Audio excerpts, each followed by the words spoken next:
Hi everyone, मैं हूं doctor Shalini और मैं हूं एक नेचुरोपैथ, एमडी इन नेचुरोपैथी। नेचुरोपैथ अपने पेशेंट का ट्रीटमेंट हमेशा नेचुरल चीज़ों से करता है। तो आज मैं एक टॉपिक लेकर के आई हूं जिसके लिए बहुत ज़्यादा लोग परेशान हैं, बहुत बच्चे परेशान हैं। और ये जो मौसम शुरू हुआ है सर्दी का, इसमें एस्थमा और ब्रोंकाइटिस की प्रॉब्लम बहुत ज़्यादा बढ़ जाती है। इसलिए इस टॉपिक को लेकर के आई हूँ कि आपका प्रॉब्लम सॉल्व कर सकूं। लेकिन उससे पहले मैं कुछ मैसेज देना चाहती हूँ कुछ प्रेग्नेंट फीमेल्स को जो प्रेगनेंसी के दौरान 5 महीने 6 महीने से गुजर रही हैं। उनको एक चीज़ बताना चाहती हूँ, बिकॉज मेरे पेशेंट्स के साथ ये प्रॉब्लम आ रही है, तो मुझे लगा ये मैसेज देना चाहिए। आप प्रेग्नेंट है, आपको पता है कि कमिंग 4 मंथ में या 3 मंथ में या 2 मंथ में या 1 मंथ में आपका डिलीवरी होने वाला। ऐसे में कभी भी वो फिल्मी स्टाइल की कोशिश मत कीजिएगा जो फिल्मों में दिखाते हैं, पुश पुश। अगर आप अपने सर्विक्स पे जोर देंगे तो कॉन्ट्रैक्शन बढ़ जाएगी, और अगर कॉन्ट्रैक्शन बढ़ेगी तो ये फोटो में आपको दिखा रही हूँ, नीचे का पोर्शन टाइट हो जाएगा, तो सिजेरियन होने के ज़्यादा चांसेस बन जाएंगे। ये मैं आपको दिखा रही हूँ, इसमें कॉपर टी लगाई हुई है, लेकिन ये पिक्चर को दिखा करके मैं कुछ और बताना चाहती हूँ। जब बहुत ज़्यादा प्रेशर बनती है तो ऐसे सिचुएशन में कॉन्ट्रैक्शन बढ़ जाता है, और कॉन्ट्रैक्शन अगर बढ़ गया तो ऐसे सिचुएशन में ऊपर का आपका एरिया छोटा हो जाएगा और सिजेरियन के चांसेस ज़्यादा बन जाएंगे। तो फिल्मी स्टाइल में जिनका भी पहला बच्चा है, ऐसे सिचुएशन में मत कोशिश कीजिएगा कोई भी दबाव लगाने की, ये सोचने की कि अगर हम प्रेशर बना के रखेंगे पहले से तो नॉर्मल बेबी होगी। वैसे में और सिजेरियन के चांसेस बढ़ जाते हैं, इसीलिए इस चीज़ को आप दिमाग में रखिएगा। अब फिर से आते हैं एस्थमा पे और ब्रोंकाइटिस पे। एस्थमा का ट्रीटमेंट जानने से पहले मैं ये बता दूं थोड़े से सिम्टम्स। एस्थमा एग्जैक्टली होता क्या है? ये लंग्स में एयर पास होने की डिफेक्ट को ही एस्थमा कहते हैं। इसमें होता ये है कि जब आप ब्रीद करते हैं तो सांस लेते हैं तो सांस अंदर चली तो जाती है, बट सम एलर्जी या कफ या ठंडक या खून की कमी की वजह से, या जिनको एनीमिया होता है या हीमोग्लोबिन की कमी होती है, ऐसे सिचुएशन में एलर्जी डेवलप होती है और लंग्स स्वेल हो जाता है, और स्वेल होने की वजह से इरिटेट हो रहा होता है। तो जो सांस हम अंदर लेते हैं वो चली तो जाती है बट एक्सेल नहीं कर पाते, बाहर छोड़ नहीं पाते, उसको एस्थमा बोलते हैं। और ये लंग्स में ही प्रॉब्लम आती है, इसलिए जब इनहेलर लेते हैं तो उस एलर्जी को स्टेरॉइड कम कर देती है और हमें सांस पास होने लगता है तुरंत विदिन 2-3 सेकेंड। तो इसीलिए लोग इनहेलर पर ज़्यादा जोर देते हैं, लेकिन वो 100% अच्छी उपाय नहीं होती। ब्रोंकाइटिस इसी में जब एस्थमा की एलर्जी इतनी ज़्यादा बढ़ी हुई हो कि पूरा जो पसली की हड्डी है वो जकड़ी हुई फील हो। एक्चुअली क्या होता है ये आपको कहीं मेंशन नहीं मिलेगा, बट ब्रोंकाइटिस एस्थमा में जब ऊपर के पसली की हड्डी में एथराइटिस हो जाता है तो उसको ब्रोंकाइटिस बोलते हैं। बट आपको इसका लिटरेचर नहीं मिलेगा। बट इसमें भी सिर्फ इनटेक से कुछ नहीं होता है, एप्लीकेशन बहुत इंपॉर्टेंट है। एस्थमा ब्रोंकाइटिस जिसको होता है, सिर्फ एस्थमा है तो आप कुछ चीजें खाएंगे और ध्यान रखेंगे तो ठीक हो जाएगा, बट अगर ब्रोंकाइटिस साथ में है तो आपको एप्लीकेशन भी जरूरी है उसके लिए। तो फिर आते हैं इंग्रेडिएंट पे। सबसे पहला इंग्रेडिएंट है हल्दी, टर्मरिक, बहुत इंपॉर्टेंट है। कच्ची ले या फिर पाउडर ले, दोनों में से कोई भी ले सकते हैं, लेकिन हल्दी एक ऐसी चीज है जो एस्थमा के इन्फेक्शंस को हटाती है और आपके बॉडी को फाइट करने के, बीमारी से लड़ने की क्षमता देती है। तो बहुत इंपॉर्टेंट चीज है कि हल्दी होना ही चाहिए। जिनको एस्थमा में हार्ट बर्न की भी प्रॉब्लम है और बहुत ज्यादा तकलीफ रहता है, एसिडिटी रहती है, ऐसे सिचुएशन में आप कच्ची हल्दी का यूज कीजिए। और अगर आपको ठंड बहुत लगती है और म्यूकस आता है, कफ की गोलियां बन के आती है, एस्थमा में सबसे बड़ी प्रॉब्लम है खांसो तो कफ की गोलियां बनकर आती है, अगर ऐसा होता है तो आपको हल्दी पाउडर का यूज करना चाहिए। और ब्रोंकाइटिस में भी हल्दी पाउडर का ही यूज करना चाहिए। तो जिनको भी ब्रोंकाइटिस होता है वो पहचानने का तरीका ये होता है कि जब आप बहुत ज्यादा तेज बात करते हैं या हंसते हैं, ऐसे सिचुएशन में आपको अस्थमा का अटैक आ जाता है, उनको ब्रोंकाइटिस जरूर होगा, चाहे आपका डॉक्टर बताए या ना बताए, तभी वो जकड़न बहुत जल्दी एक्टिव हो जाती है। ऐसे सिचुएशन में हल्दी का तेल बहुत फायदा करता है, उसकी एप्लीकेशन से दर्द जाती है। नेक्स्ट इंग्रेडिएंट है हींग। हींग बहुत, एस्ट्रेफेटिडा बहुत इंपॉर्टेंट है, आपके अगर रीच में हो आप ले पाए।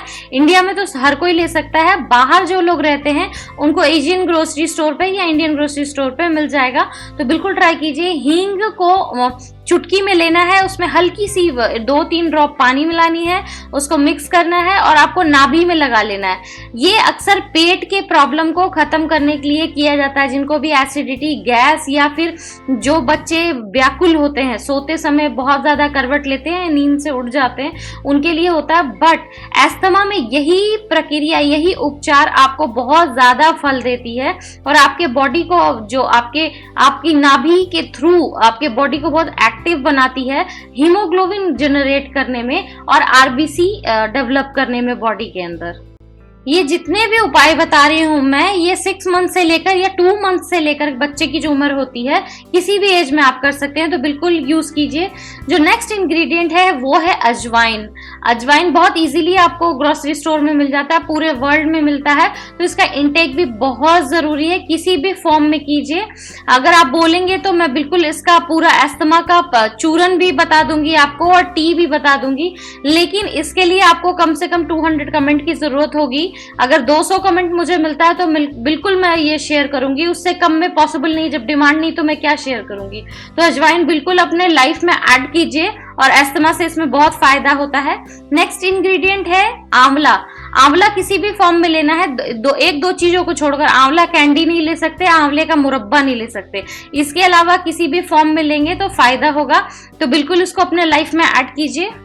नेक्स्ट इंग्रेडिएंट है सौंफ। ये देखिए कटोरी में जो सौंफ रखा हुआ, ये 2 तरीके का है। एक है आपका बड़ा वाला सौंफ जो हम तड़के में यूज करते हैं, और एक है छोटा सौंफ जो हम होटल्स में जाते हैं तो खाने को मिलता है मिश्री के साथ। ये दोनों सौंफ अलग होती है, बड़ा वाला यूज नहीं करना है। मैंने जब सौंफ का वीडियो बनाया बहुत लोग कंफ्यूज हो गए कि नहीं मिल रहा है, बहुत इजीली मार्केट में मिलता है। जो छोटा वाला सौंफ है उससे एस्थमा क्योर होता है, बड़े सौंफ से एस्थमा क्योर नहीं होता है, ये ध्यान रखिएगा।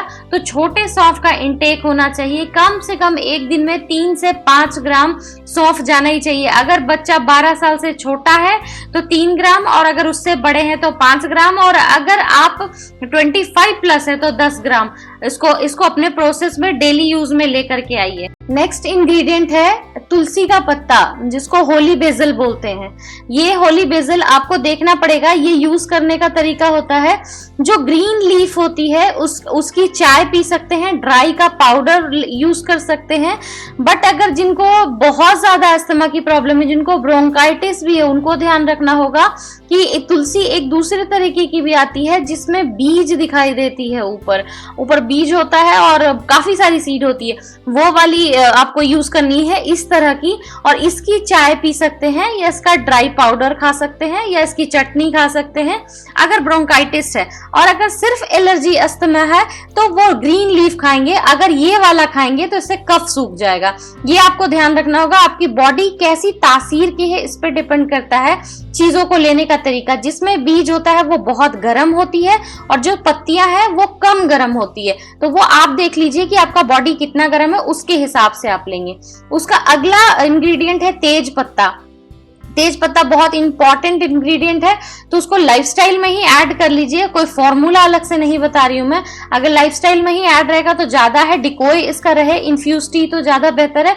बिकॉज अगर पत्ता देते हैं तो समटाइम नाक बहुत सूखती है, तो सर्दी के दिन में भी नाक बिल्कुल सुबह उठेंगे तो जल रही होगी, ये बहुत बड़ी प्रॉब्लम आती है तेज पत्ते के साथ। तो इसको जब भी है, जो कोई भी खाना है या कोई चीज है उसमें ही डाल के यूज किया जा सकता है, और इससे ब्रोंकाइटिस बहुत जल्दी ठीक होता है।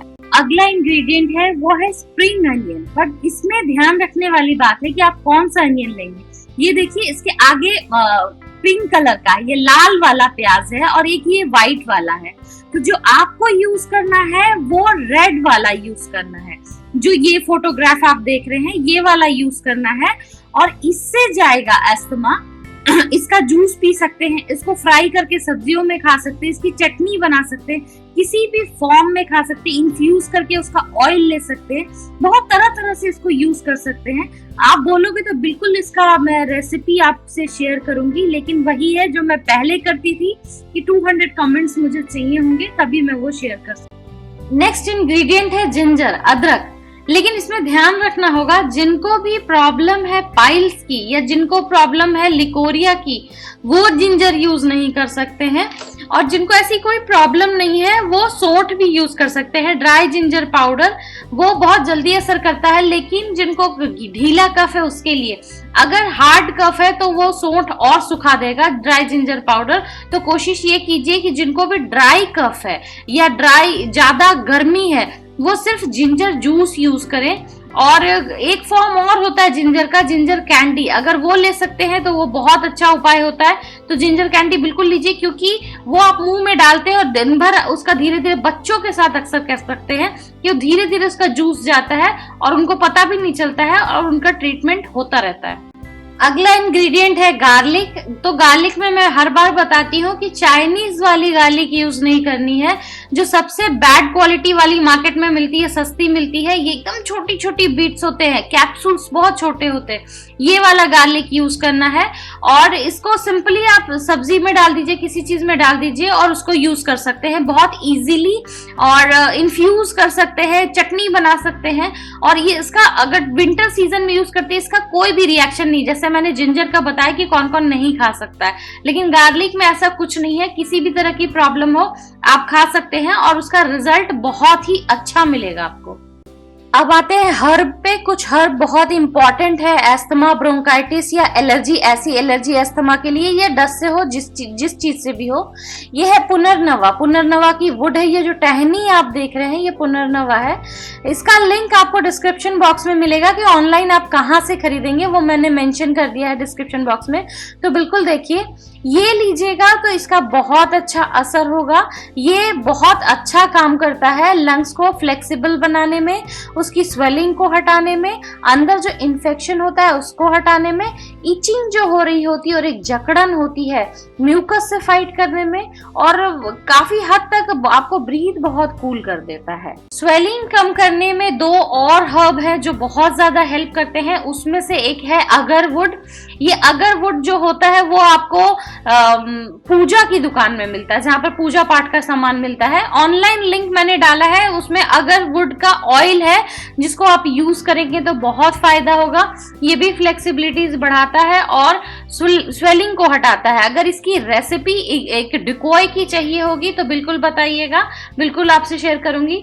नेक्स्ट इंग्रेडिएंट है अशोक की छाल। बहुत फेमस चीज होती है अशोक की छाल, मल्टीपर्पस यूज होता है, जिसमें से एथराइटिस, एस्थमा, ब्रोंकाइटिस ये सब बेसिक है जिसको ये ठीक करता है। एग्जैक्टली अशोक छाल का काम सफोकेशन या फ्लेक्सिबिलिटी को बढ़ाना नहीं होता है, वो इन्फेक्शन को बहुत तेजी से कम करता है। तो जब एस्थमा होती है तो इन्फेक्शन इतना हाई होता है कि म्यूकस जनरेट होने लगता है, आसपास जो पानी या लुब्रिकेंट होता है वो गाढ़ा होने लगता है, और वो गाढ़ा होते ही म्यूकस बन जाता है। उसको ये कंट्रोल में करता है और इन्फेक्शन को कंट्रोल में करता है, ताकि लंग्स स्वेल ना करे और आप सफोकेट फील ना करें कि जो सांस लिया है वो छोड़े कैसे, वो अंदर ही घूम रही होती है हवा। और इस वजह से आपने देखा होगा कि गला भारी सा हो जाता है, गर्दन घोंची सी हो जाती है, और अस्थमा पेशेंट बिल्कुल सिकुड़े से होते हैं और बहुत ज्यादा परेशान हो जाते हैं। तो एग्जैक्टली अशोक की छाल जो होती है वो इनहेलर को ब्लॉक करती है, इनहेलर जैसा काम करती है। नेक्स्ट हर्ब है मुलेठी, लिकोराइस। ये अपने आप में लिकोराइस एक ऐसी चीज है जो आपके पेंट्री में हमेशा होनी ही चाहिए, चाहे आपको एस्थमा हो ना हो। ये एंटी इन्फेक्शन जड़ी होती है। अगर माउथ कैंसर है, अल्सर है, अगर पैंक्रेटिक कैंसर है, सर्वाइकल कैंसर है, या फिर किसी तरह का इंटेस्टाइन में इन्फेक्शन है, जिनको वो प्रॉब्लम भी होती है, येस्ट एलर्जी होती है, ऐसे सारे सिचुएशन में मुलेठी बहुत अच्छा वर्क करती है। तो अस्थमा भी एक तरह की एलर्जी ही होती है, और जिसको एलर्जी हो जाता है, जैसे आप बहुत ज्यादा सफोकेट हो रहे हैं तो इसका जड़ मुंह में रख सकते हैं। जैसे रात को सोने नहीं दे रहा, बिल्कुल इतनी बेचैन कर रही है, आपके बच्चों को परेशानी हो रही है और वो बहुत परेशान कर रहे हैं रात में क्योंकि उनको सफोकेशन हो रहा है। ऐसे में ऊपर से छुरी से रगड़कर वो ब्राउन हिस्सा हटा दीजिएगा, क्योंकि वो थोड़ी सी कड़वी होती है।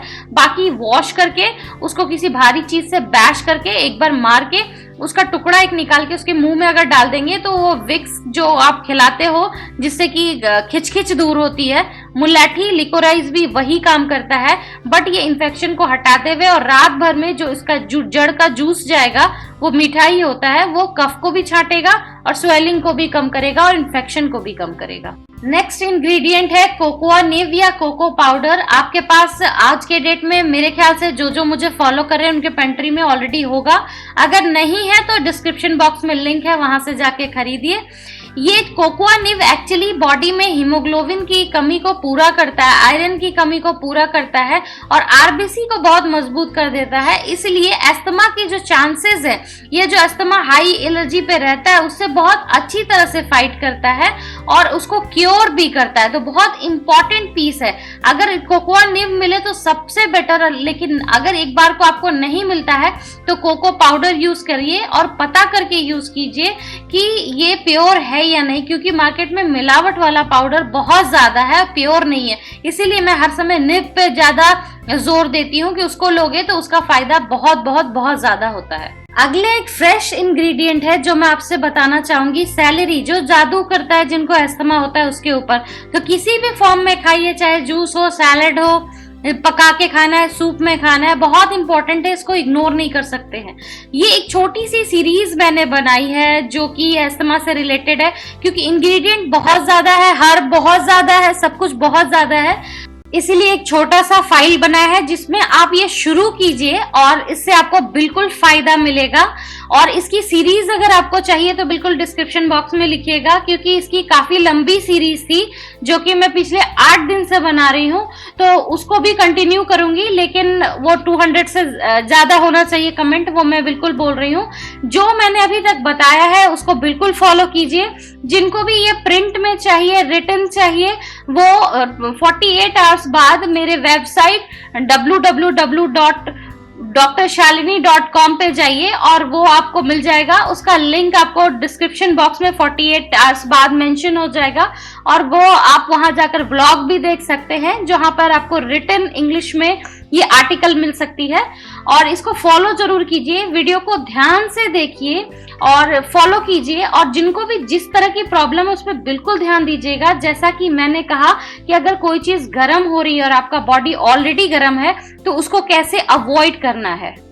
एक बार मैं फिर से बताना चाहूंगी, जो तुलसी पत्ता है, होली बेसिल और तेज पत्ता और अदरक और सौंठ का ध्यान रखना, और ये ध्यान रखकर ही यूज करना, क्योंकि यही 3 चीज है जो डिफरेंट ढंग से रिएक्शन कर सकती है। हो सकता है कि अगर वो आपको ज्यादा गर्म कर जाए या आपके बच्चे को ज्यादा गर्म कर जाए तो नाक सूखेगी, एसिडिटी, हार्ट बर्न हो सकता है। तो बॉडी की तासीर आपको खुद जज करनी पड़ेगी कि बॉडी की तासीर ज्यादा गर्म ना हो। अगर ठंडी तासीर की बॉडी है तो आप ये यूज कर सकते हैं। बिल्कुल फॉलो कीजिए, इस वीडियो को ध्यान से सुनिए और ध्यान से देखिए और फॉलो कीजिए। और मेरा ये वीडियो इन्फॉर्मेशन आपको अच्छी लगी हो तो मेरे वीडियो को लाइक जरूर कीजिए, इसको थम्स अप जरूर कीजिए, मेरे वीडियो को शेयर कीजिए ताकि दूसरों को मदद मिल पाए, प्लेलिस्ट में ऐड कीजिए ताकि बाद में आप इसको देख सके, सब्सक्राइब कीजिए मेरे चैनल को अगर नहीं किया है तो, ताकि फ्यूचर के अपलोड का अपडेट आपको मिल सके। तो फिर मिलती हूँ मैं अपने नेक्स्ट वीडियो पे किसी रेसिपी, इंफॉर्मेशन, स्किन केयर या हेयर केयर के साथ। तब तक के लिए बाय।